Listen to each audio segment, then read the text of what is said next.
Bonjour.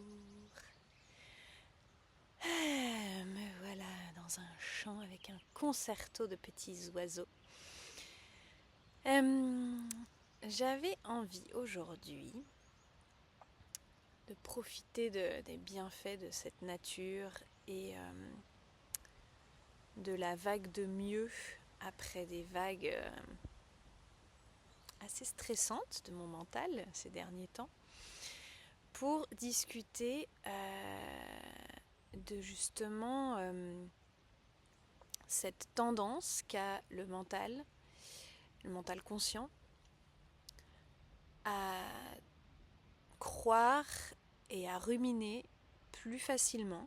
Ça dépend qui, il y en a, il y a des chanceux, mais de manière générale, plus les pensées inquiétantes, stressantes, les scénarios catastrophes, que une pensée sereine, confiante, positive.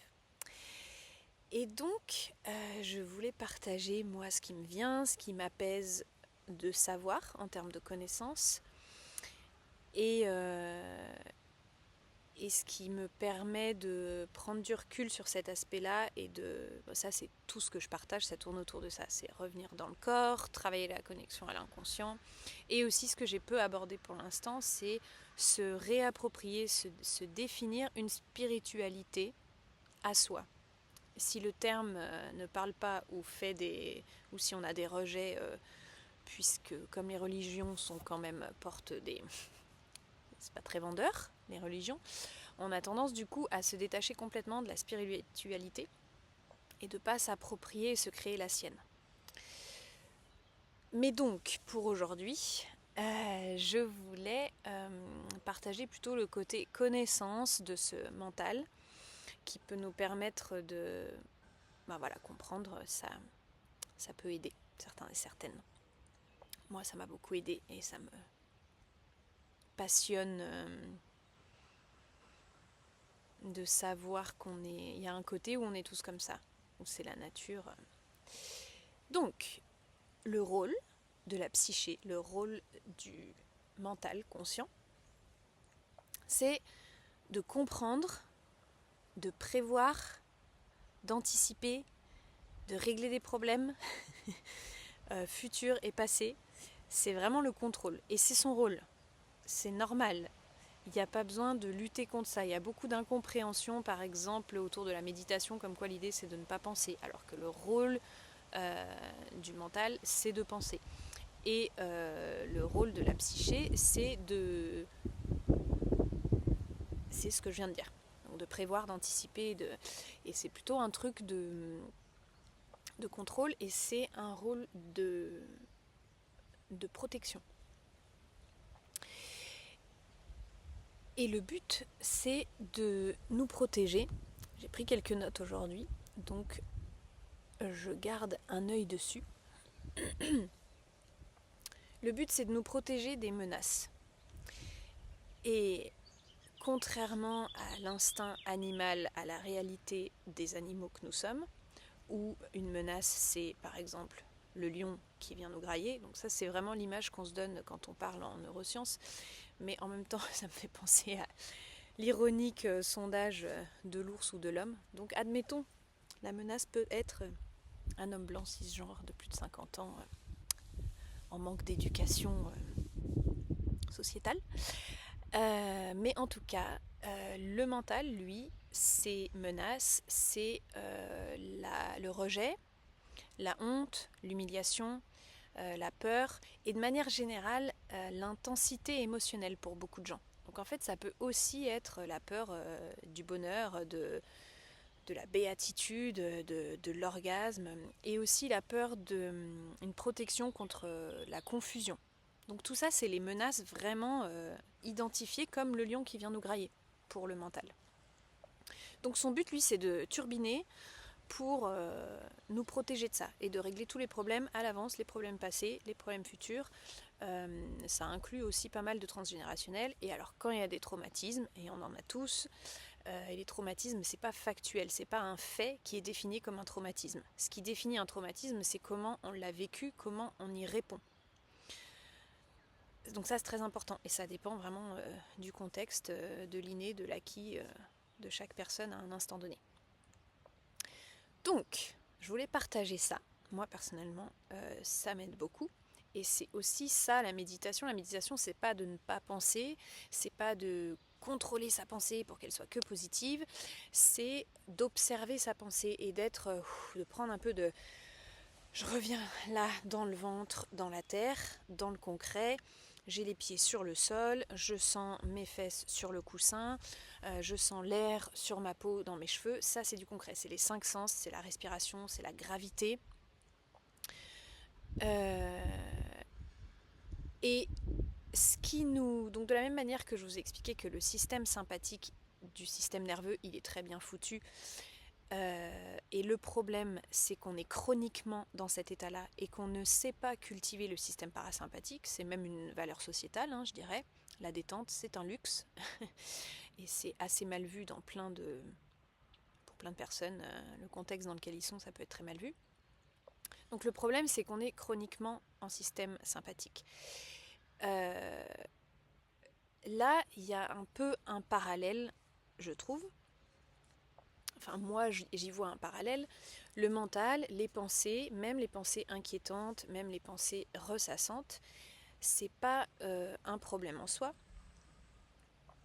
C'est pareil en diététique, il y a un autre parallèle qui me vient. En diététique, il y a beaucoup de gens qui essayent de couper le sucre, couper le gluten, couper le gras. Ça n'a jamais été à long terme bénéfique, encore moins holistiquement parlant, puisque ce qui compte, c'est les nutriments, et les nutriments, ils sont différents pour chaque corps à chaque instant donné. Ce qui compte, c'est d'avoir assez des nutriments dont on a besoin à un instant donné. Donc il est plutôt question de rajouter des choses, parce qu'en fait, on est en carence de plein de nutriments dans notre diététique.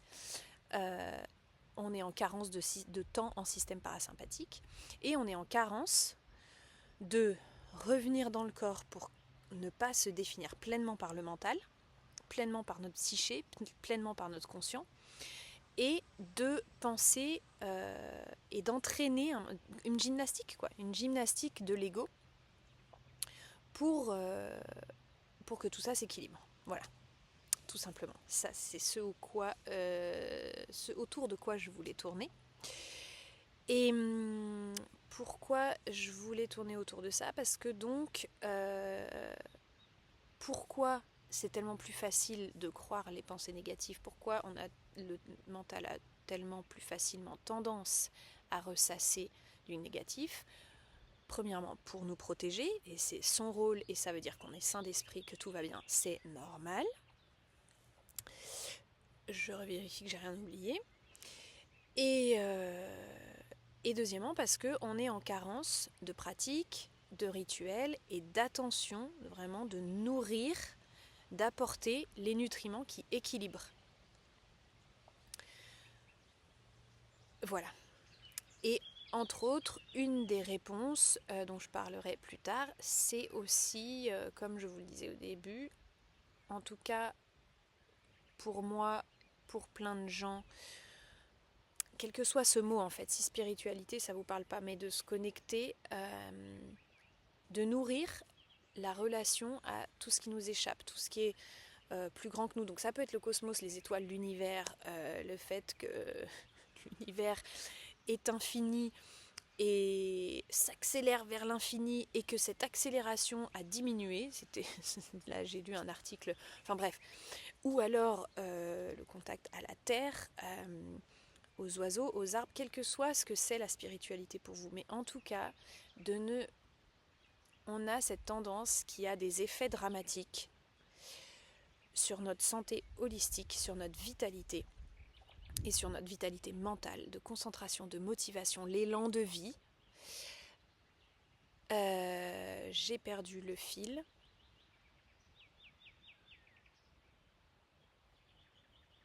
En carence de se connecter à nos croyances, j'ai envie de dire en fait, parce que de toute façon on en a des croyances, quel que soit ce qu'on pense, même quand on prétend vouloir être objectif ou qu'on préfère la pensée à la croyance, en tout cas notre pensée elle est tout le temps basée sur des croyances. qu'elles soient conscientes ou inconscientes. C'est aussi ce qu'on peut appeler des biais, c'est l'inconscient collectif, c'est notre histoire qu'on porte dans chacune de nos cellules. Et donc, c'est de se réapproprier ces croyances et de pouvoir se les définir. Ça peut être avec de la symbolique, avec du rituel. Et c'est pas d'aller dire que notre croyance, c'est celle que tout le monde devrait croire. C'est pas d'aller croire celle de quelqu'un d'autre. Mais vraiment de se réapproprier ça et d'y passer du temps. Je crois que ça fait vraiment partie d'une harmonie pour une santé mentale holistique. Et, et pour donner une nourriture autre. Parce que le mental a pour job ces pensées plutôt négatives, plutôt fatigantes, plutôt ressassantes. Mais c'est pas censé nous épuiser. C'est pas censé surtout nous définir. Et surtout, on n'est pas censé, si on est nourri par les autres choses qui nous définissent, c'est là que je parle aussi de spiritualité, on est... Alors oui, on est vibration, on y croit ou on n'y croit pas, mais il y a quand même de la physique qui... Enfin, il y a la biologie en fait de chaque cellule, c'est de la vibration, c'est de la matière, c'est de la vibration, c'est de l'énergie. Il y a certains physiciens qui disent que chacune de nos cellules était des poussières d'étoiles. Bref, quel que soit ce qui vous nourrit, je vais arriver à clore cette tangente et vous dire à plus tard. Si on manque d'une vision globale de ce qu'on est, de ce qui fait ce qu'on est, et là je parle pas que nous individuellement, l'ego, je suis, moi, Océane, et c'est ça, du coup on se définit par nos pensées. Et c'est pour ça que c'est autant une souffrance, le fait que le mental ait une tendance protectrice de contrôle, de ressassement et du coup de négativité. Donc voilà, se nourrir de tout ce qui nous définit est une clé que je défends. Voilà. Eh bien, n'hésitez pas à me partager vos réactions, comment vous vivez ces choses-là. Et respirez avec moi ou sans moi. N'oubliez pas de respirer avec vous-même. À plus tard.